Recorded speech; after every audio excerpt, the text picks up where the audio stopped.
What's up, y'all? My name is JR, and for those of you who don't already know, I'm a huge movie and TV nerd. If you're new here, I appreciate you taking the time to check out my channel. I hope you'll consider sticking around and joining the film community I'm trying to build here on YouTube.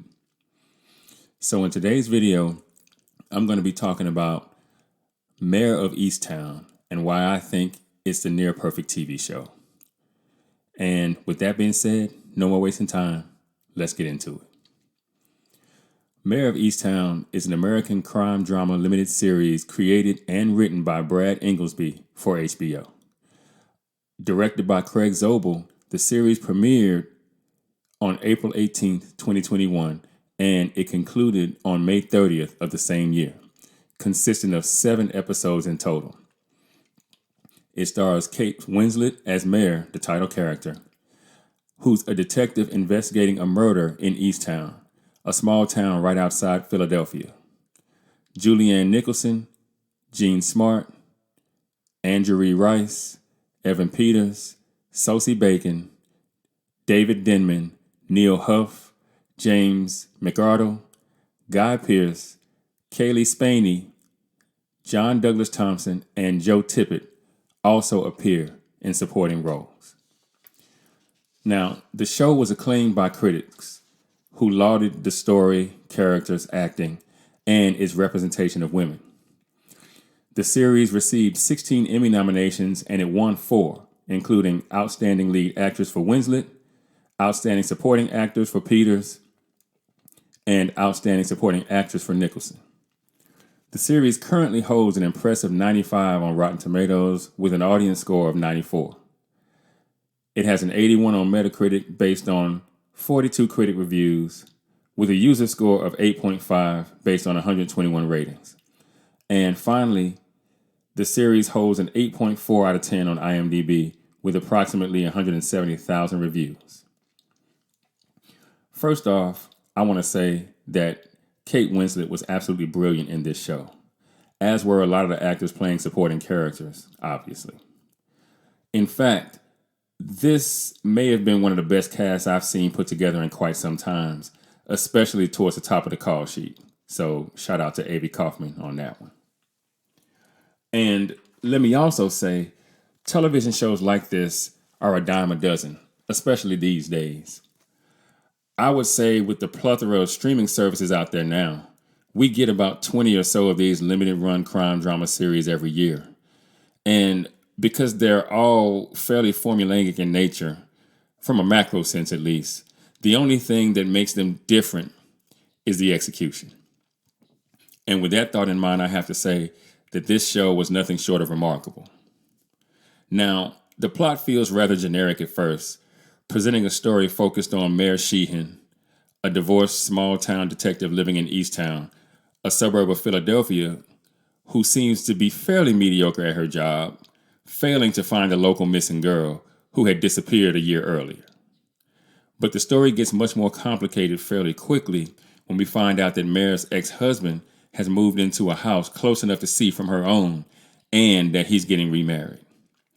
Now, to make matters worse, he's invited Mare, her mother, who lives with her, their teenage daughter Siobhan, and their 4-year-old grandson Drew over to the house for an engagement party on the same night that Mare is due to be honored by the local high school for being a member of a basketball team that won the school a state championship years ago.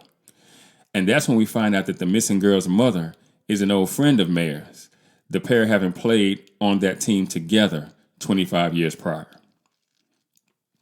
Now, Brad Inglesby makes it extremely clear in the script that in this town, everybody seems to know everybody, which is the thing that ties this story in knots early on, knowing that the thing in these types of stories is to watch the knots come untied slowly and in unexpected ways.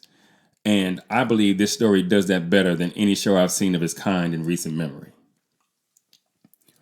Mare's character is complex in a way that humanizes her quickly, before you have a chance to decide that you hate her for the abrasive way she deals with people she comes in contact with, while simultaneously demanding empathy from them without any regard for their own hardships.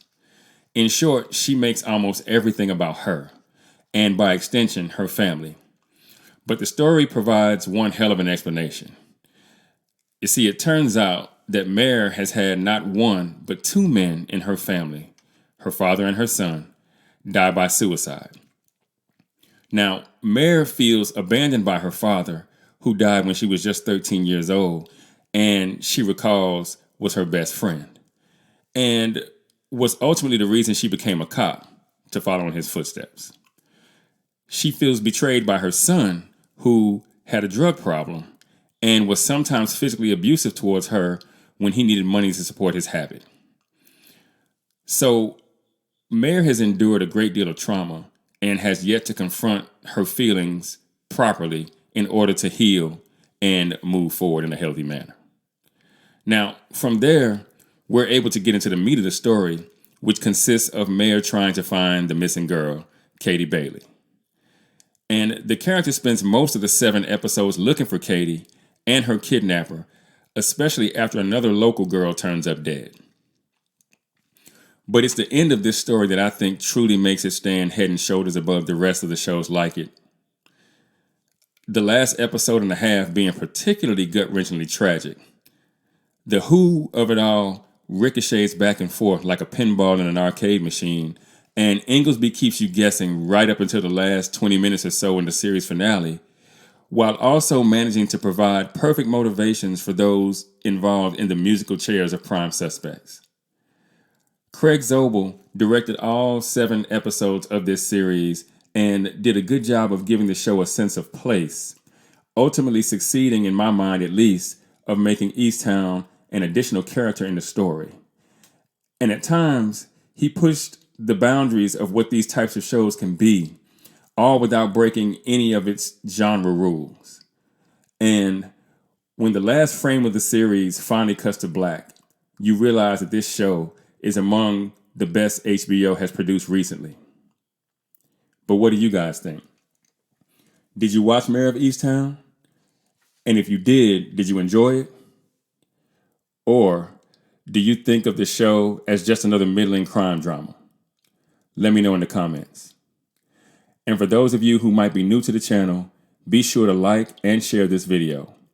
If you like the content, be sure to subscribe and hit that notification bell. That way you'll be notified whenever I drop a new video. Also, be sure to go and check out themadscreenwriter.com for more television and film reviews and information on my upcoming film projects. And with that, I'm going to go ahead and get out of here. I got screenplays to write, and I'll catch you guys in the next video.